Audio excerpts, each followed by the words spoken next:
Two mighty silverbacks battle for a throne.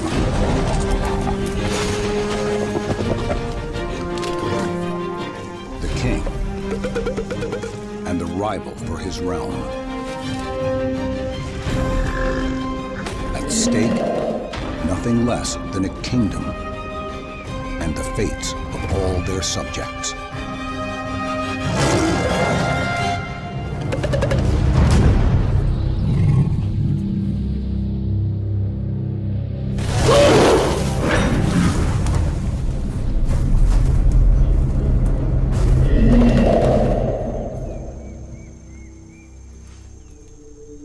Great apes have their own personalities, their own unique life histories.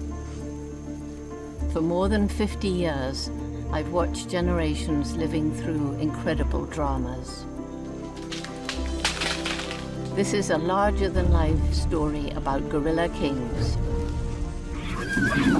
A tale of violence, intrigue, and betrayal that rivals the greatest sagas through human history. And its hero is Titus.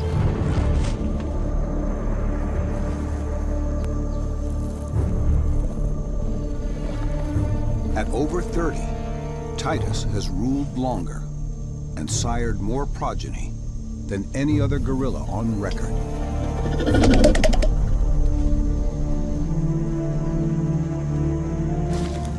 His red brow marks him as different.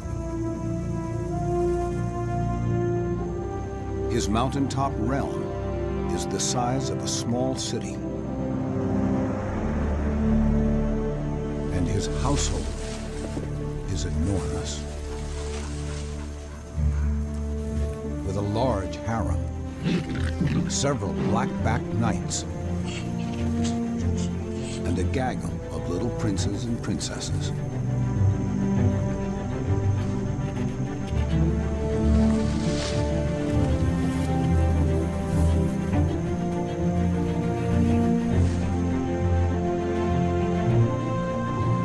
A gorilla king must juggle his duties as sovereign with those of a father.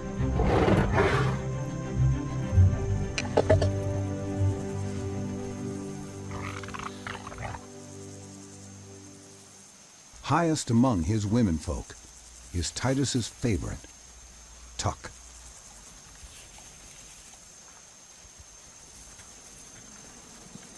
She's been with him for 19 years and borne him 4 sons.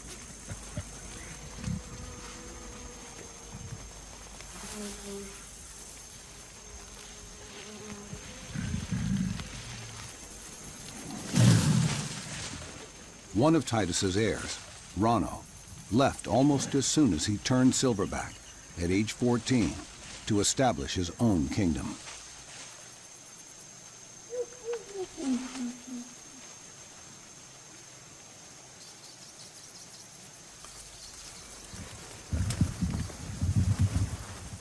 But this peace is a mirage. After 3 decades rising to the peak of power, everything Titus has built is now under threat.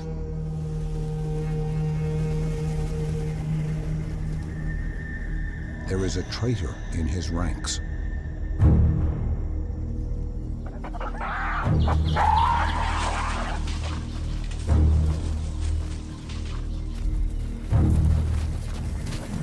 A powerful silverback named Kuriyama. He's in his early 20s and lusting for power.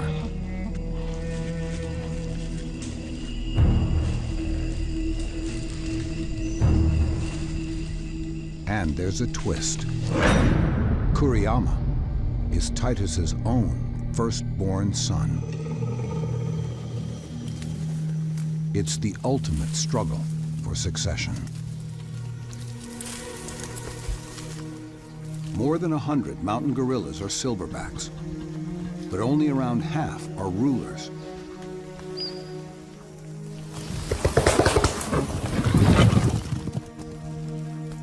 The reigning king determines the fate of all those under him. The guerrillas know their futures hang in the balance.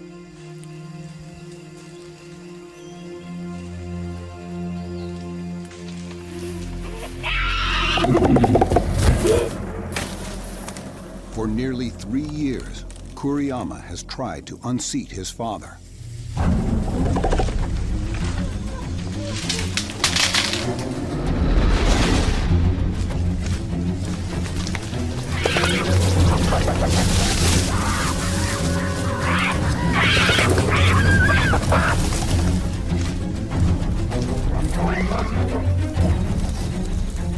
Now, the duel is about to reach its climax.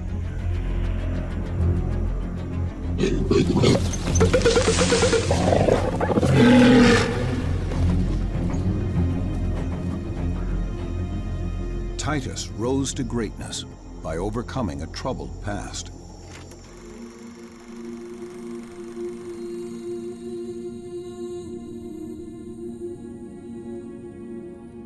When he was just 4, he saw his silverback father gunned down by poachers.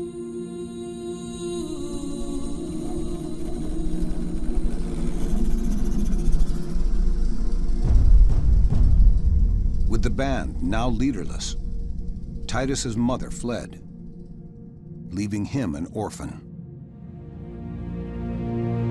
He would have died, but incredibly, he was adopted by a male from outside his family.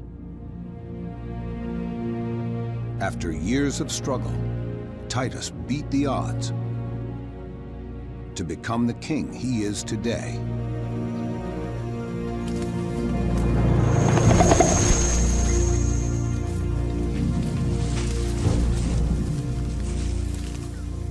And now, he faces the biggest challenge of his long life.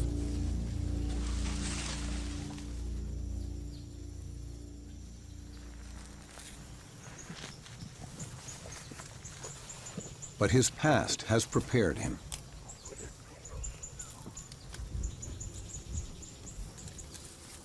Titus knows his son, a silverback in his prime, has terrifying physical strength. He could maim Titus, even kill him. So the wily king beats a strategic retreat, leading his band not just away, but up. 4,000 feet up,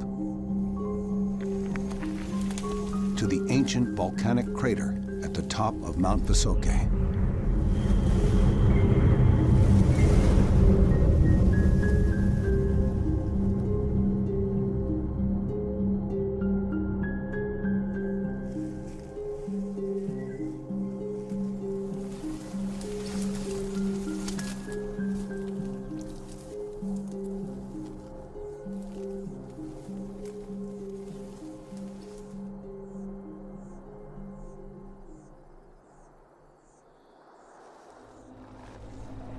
Yet Kuriyama pursues him.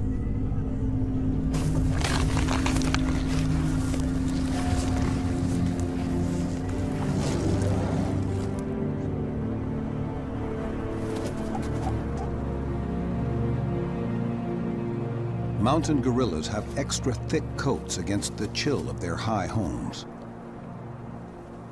But up here, it's near freezing.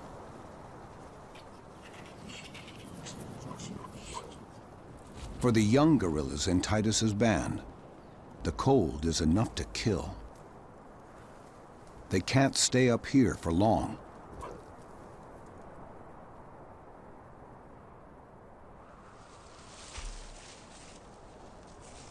Titus is forcing his subjects to choose. Him or his son.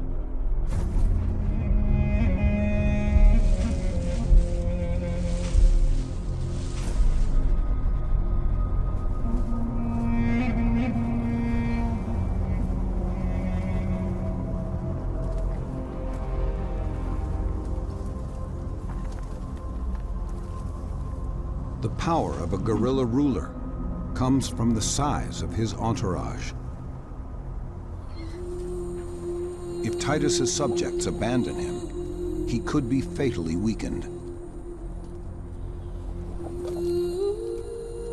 It's the females who will decide, and they are wavering.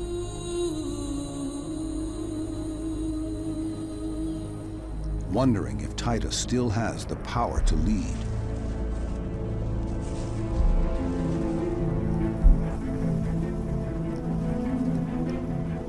Or is the virile young Kuriyama a better bet?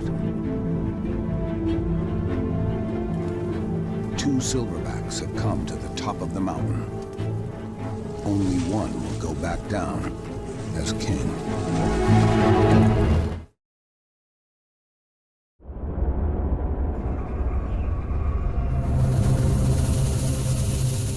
Titus is not the only guerrilla king.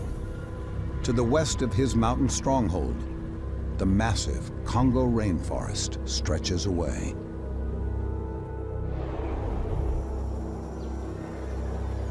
In its depths is a different guerrilla fiefdom.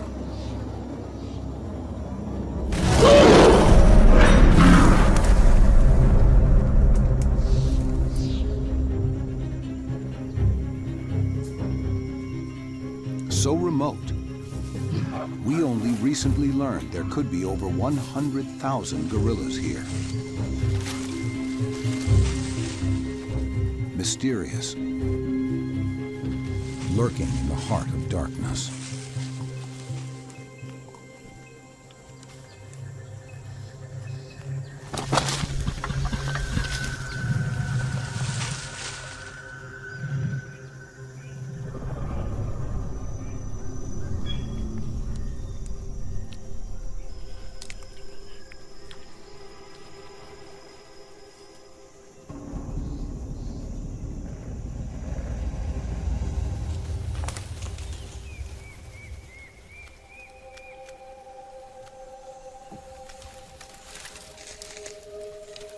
They have their own kings.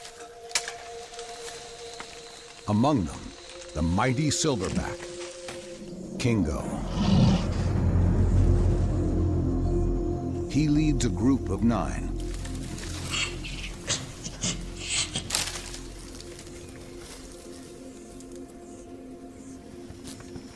Including a tiny newborn, a little girl, his 4-month-old daughter, Bomo. And she is in danger.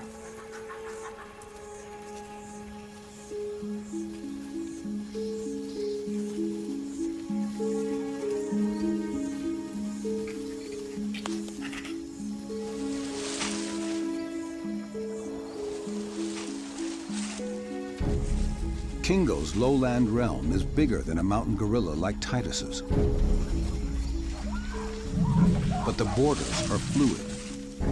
For Kingo, the threat comes not from within his family, but from an outsider. A neighboring silverback is after his females. Mama, Emily, Mikome, and Ugly. If Kingo cannot see off the rival, they could abandon him, deciding that the usurper will give them a better future.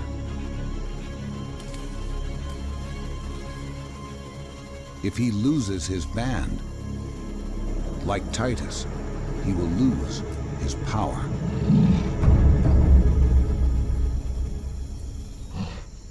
And there's even more at stake. Little Bomo's mother, Ugly, was once a runaway. She abandoned Kingo for a better life with another silverback. But 2 years later, she returned.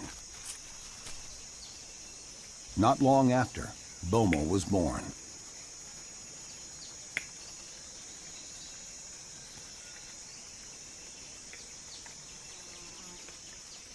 If Ugly were now to leave Kingo again to take up with his challenger, Bomo would be in mortal danger. The rival would likely kill her, so that Ugly would become receptive to his advances.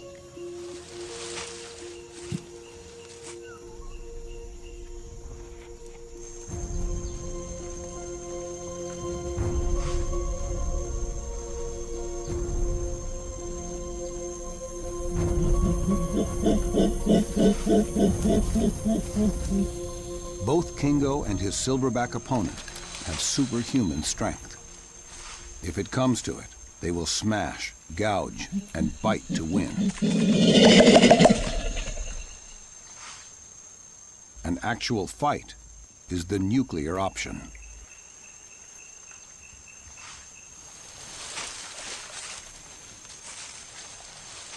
So their face-off becomes like a game of poker.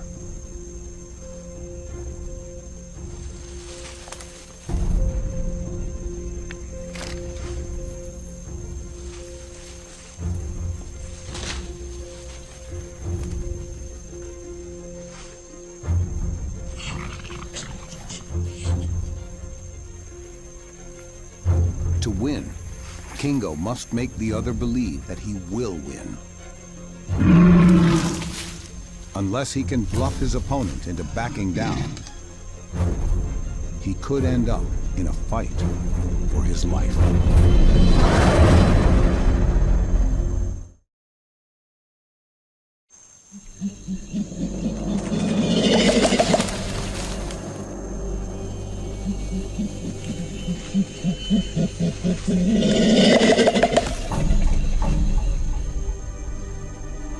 Kingo dares his rival to call his bluff.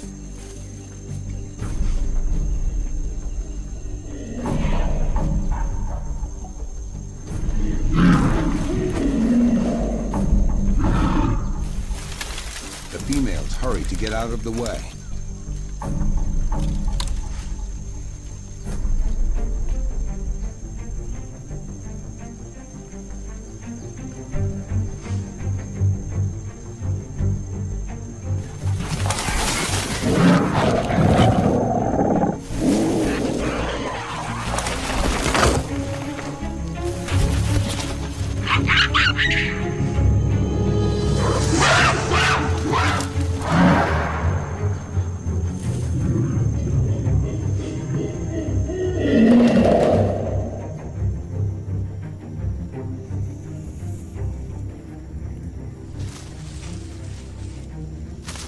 In the end, the other backs down.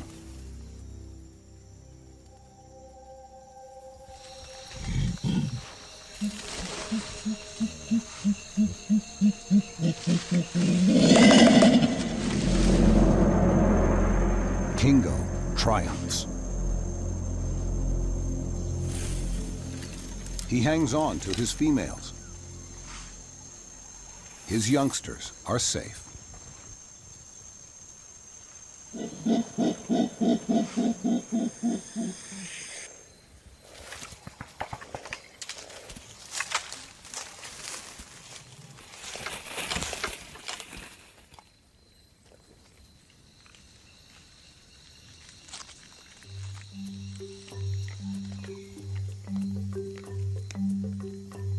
So they can enjoy the riches of Kingo's realm.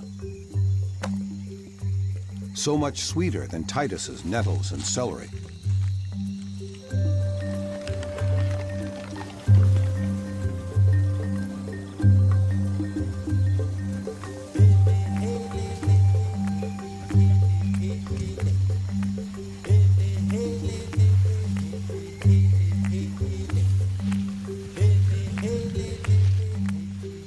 There's not always enough to go around. And then Kingo gets first dibs. The tribe's fate depends on his strength. At 300 pounds, he needs all the calories he can get.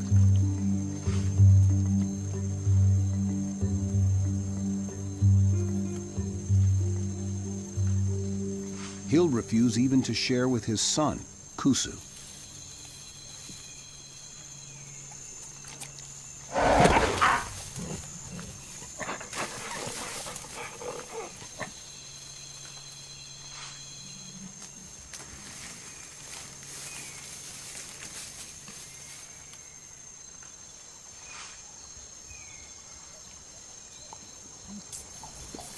Feasting leaves them drowsy.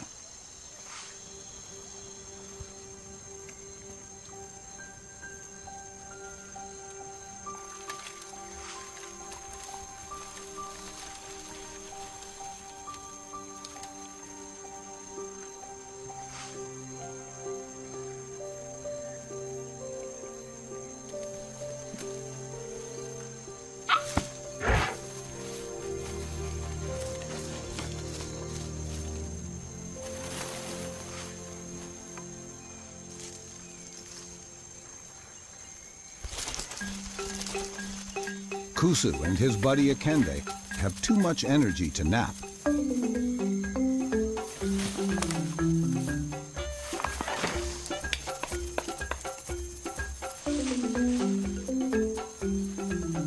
Even daring to disturb the king's peace.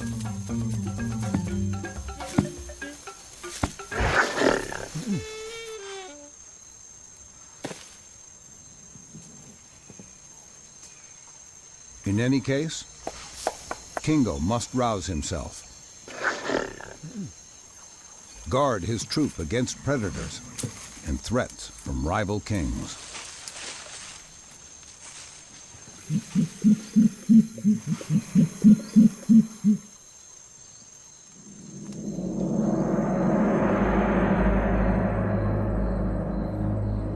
While back up in the mountains, Titus faces the challenge from within his own family.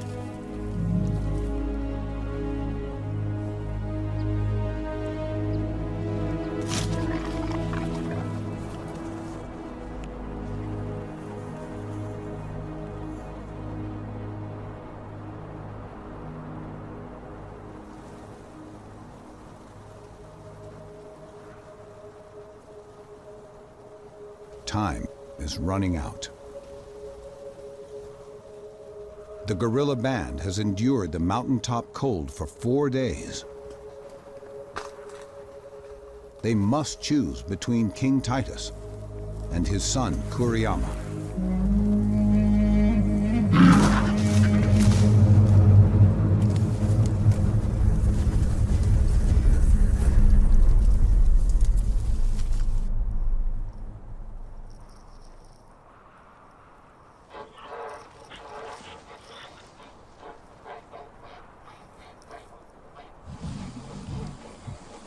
Finally, the young upstart makes his move. And it's not what Titus was expecting.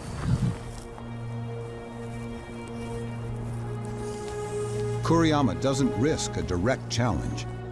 Instead, he heads back down the mountain.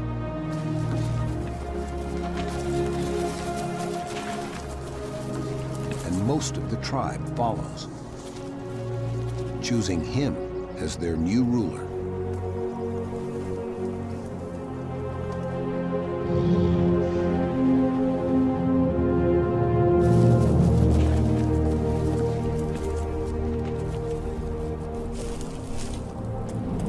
Only 6 of the once mighty Titus's most loyal subjects remain.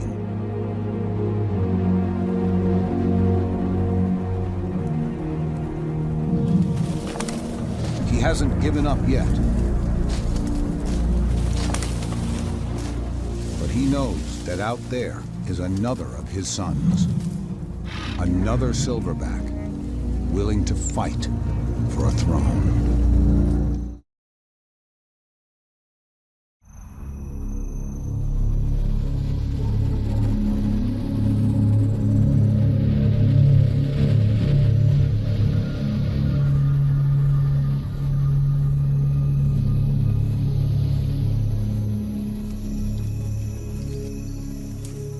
Down in the lowlands, the guerrillas lurk. Within 200,000 square miles of foreboding jungle.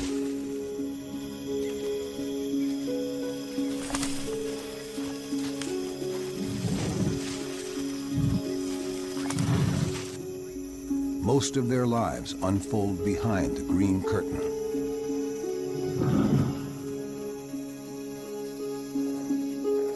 But just sometimes, the darkness opens up.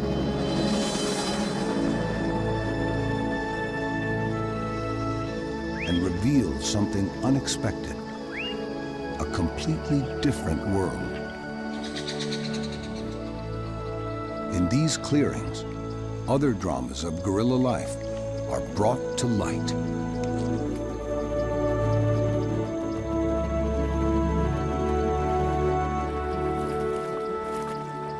This realm is rich in resources. The water plants are full of salts the gorillas need to stay healthy.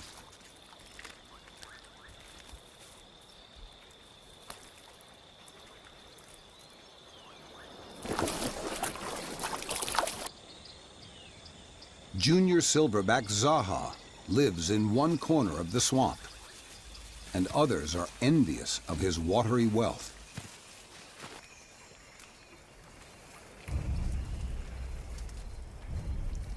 A gang of blackbacks, younger than Zaha. But their confidence is obvious in their stiff-armed strut.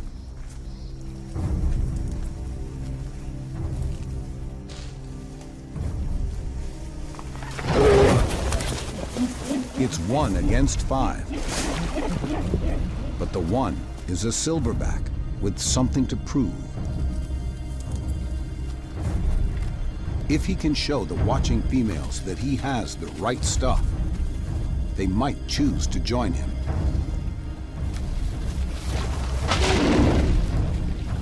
The gang's leader is almost as big as the young silverback, and he reckons he's big enough.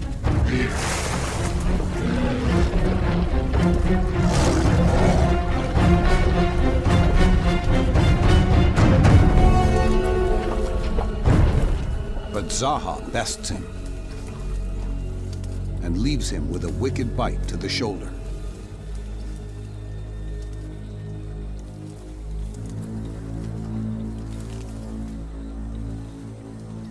Any silverback on the make must be tested like this. Such victories build his confidence and bolster his reputation.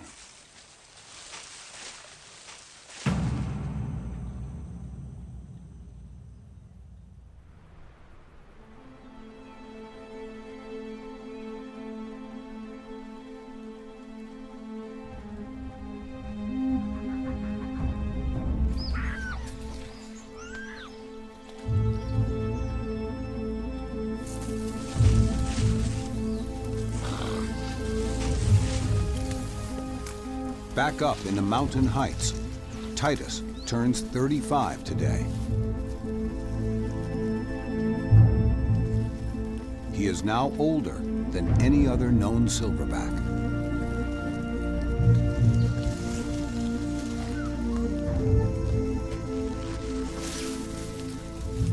Since his son Kuriyama marched out with most of his followers, Titus is left with just 6.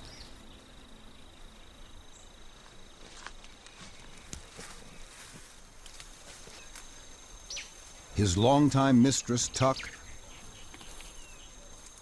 plus 3 junior blackbacks and a couple of youngsters.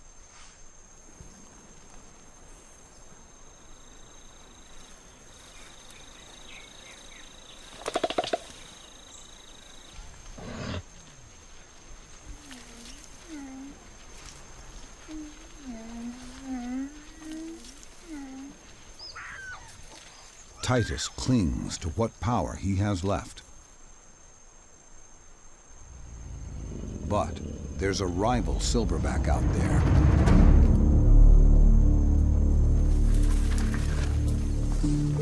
His quickest route to creating his own dynasty would be to take over Titus's remaining band.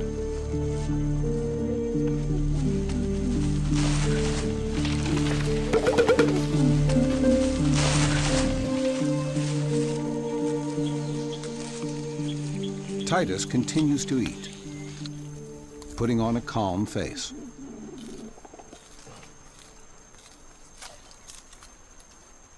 Mountain gorillas spend their lives chewing.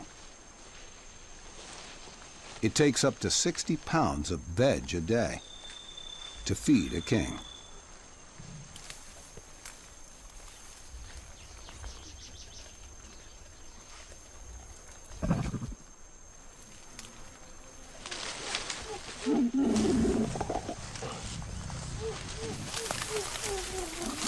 Suddenly, the enemy is among them.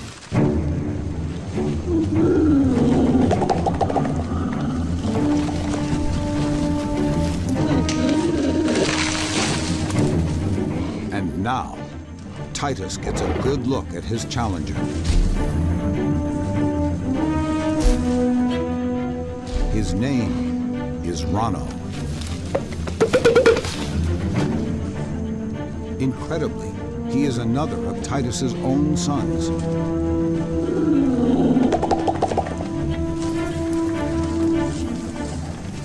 He's the silverback who left long before in search of his own kingdom.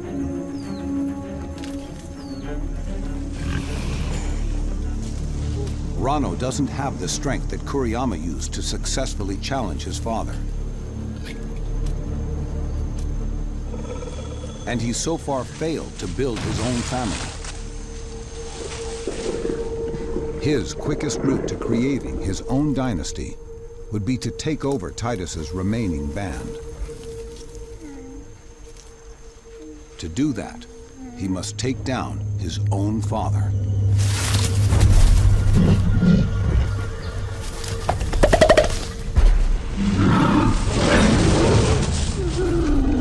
They skirmish, but Titus is feeling his years.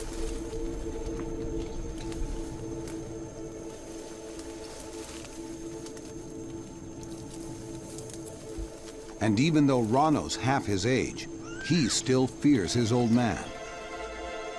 He won't risk an all-out attack.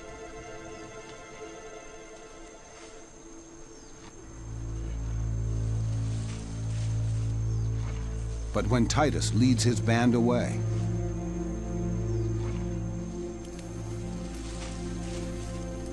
Ronno pursues him.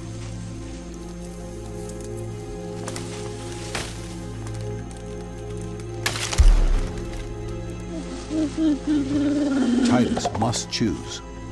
He can flee, or he can fight.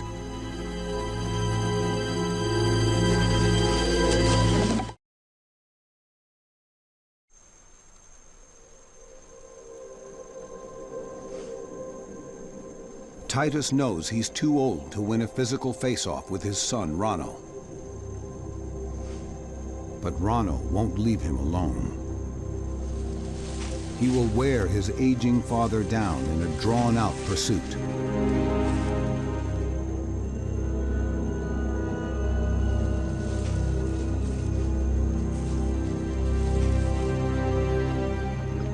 They would normally spend hours a day resting and digesting.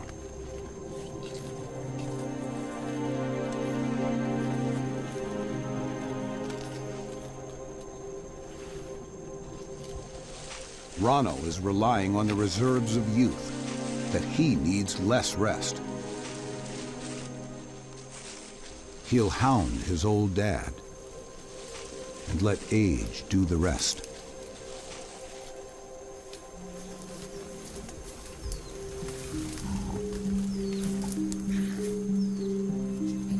However far Titus flees, Ronno is just behind.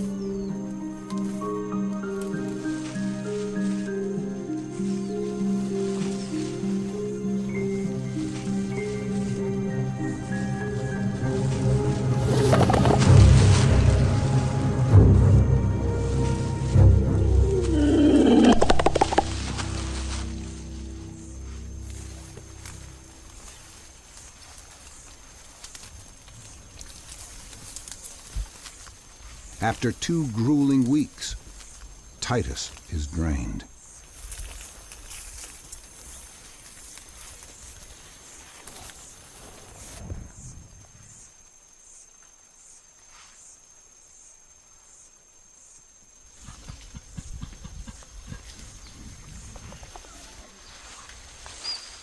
Titus can't run forever.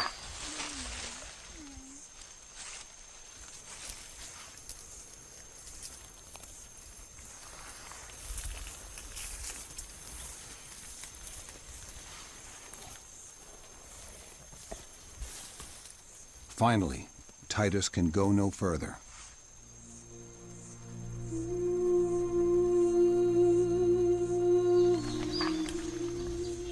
Tuck and the others gather round.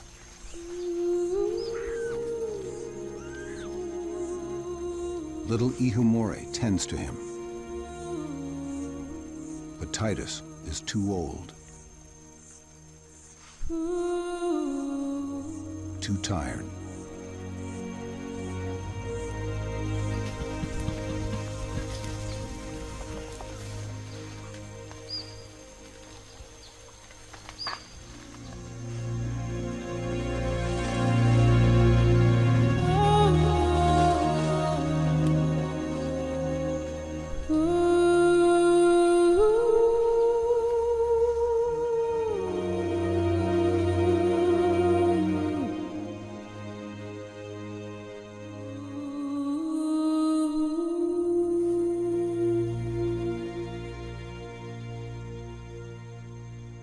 At last, the great Silverback King is dead.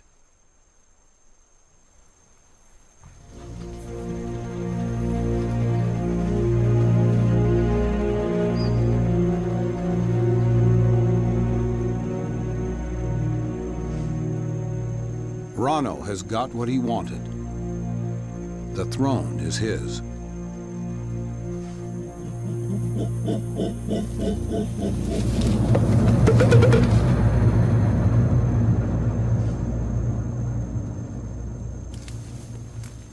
But to become a true Silverback King, he must now step up, prove that he has the power to lead.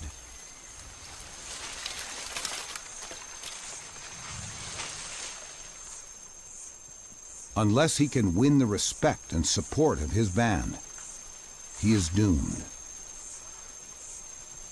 They will eventually abandon him.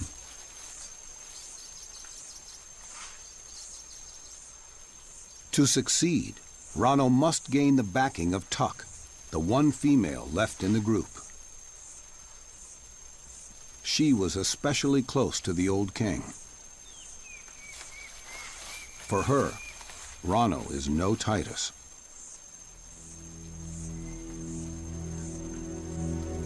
But to win over Tuck, Ronno must challenge and beat another Silverback.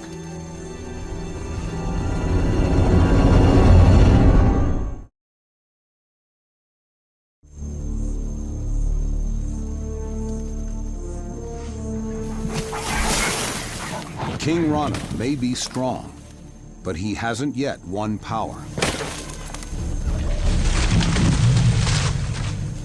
Even the smallest gorilla in the gang is unimpressed. This little tyke has more juice than the supposed king.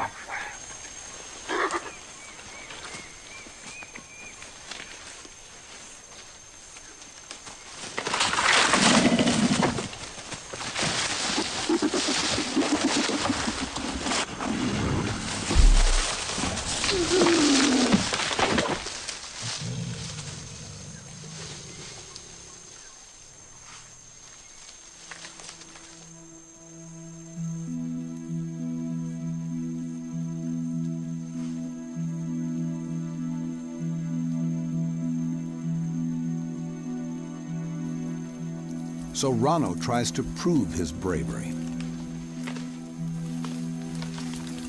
leading them out of their protected home and into a rival kingdom of the humans.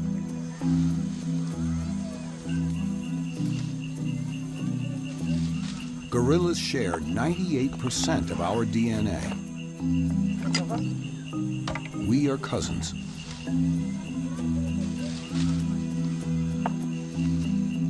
But relations are tense.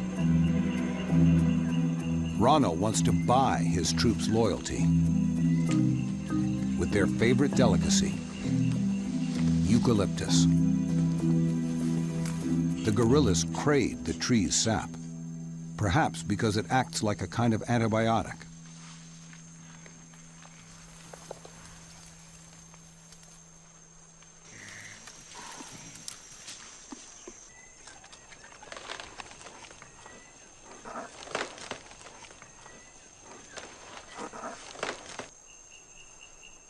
Rano hasn't won them over yet. Back in his own kingdom, he gets his chance.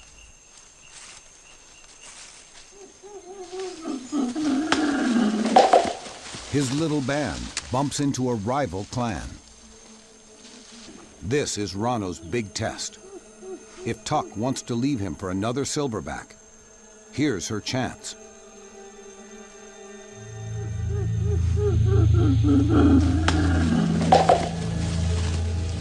Rano must risk everything to prove his worth as protector.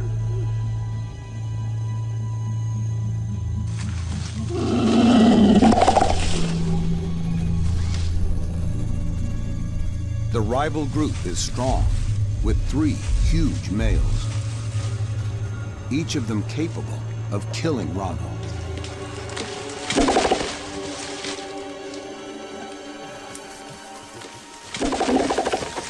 Rano stands tall.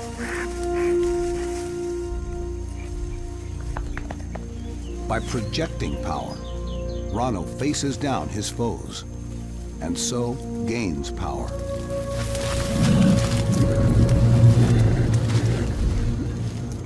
The face-off is a turning point. He proves that he has what it takes to be a worthy king.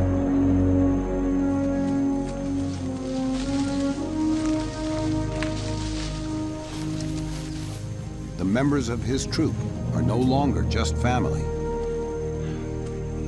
Now, they are his subjects.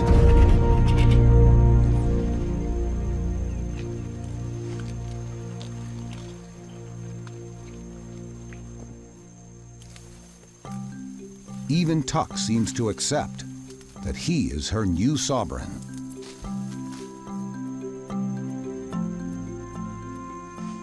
Like any newly crowned ruler, Rano has a challenging future.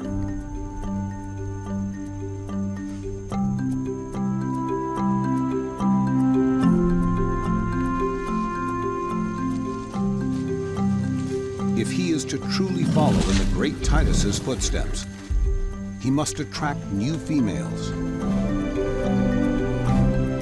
Only by producing heirs will Rano ensure his legacy as a true silverback king.